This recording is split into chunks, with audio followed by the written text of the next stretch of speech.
naye ssebo taata omulungi mukulu kkiriza n'obwetowaze mukulu nkwebaze ate otya mukulu weebale nnyo mukulu weebalege mukulu ow'enkajja mukulu ow'ennakatu mukulu ow'entamu enjaliire mukulu ndikubbira akakajja ebbira mukulu obakubbira entunga ekiribogo taata ngenda kukusabira owangaale ove mu bwamusajja saasatu mukulu waliwe ku nketo mukulu ekirikutta mukulu kyenditta mukulu wazira ennyanja n'omuliro mukulu ngenda kukusabira owangaale busobuzo mukulu obule bwatika mukulu owangaale buvule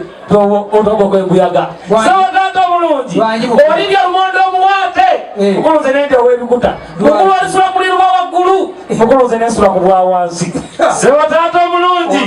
nawe kimanyikiddwa nti taata otukoledde ebirungi bingi mukulu nga bwe kiri nti musiraamu tukkiririza mu kufa nti okufa tteeka obeerani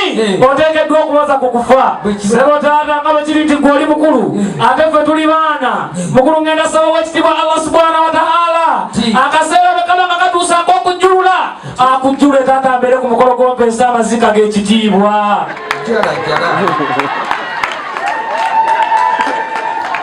lwaki nze nsooka anti era emyaka gigenderedde ate nze nkyali mutowa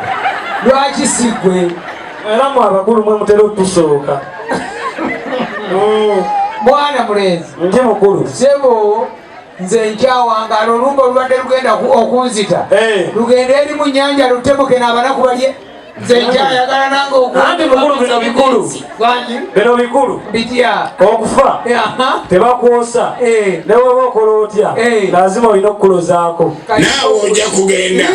wamma mwana wange webala olugalo lwetabe era bwe kiriba ekiseera kyange kituuse ndigenda naye sirigenda mu kyamukulu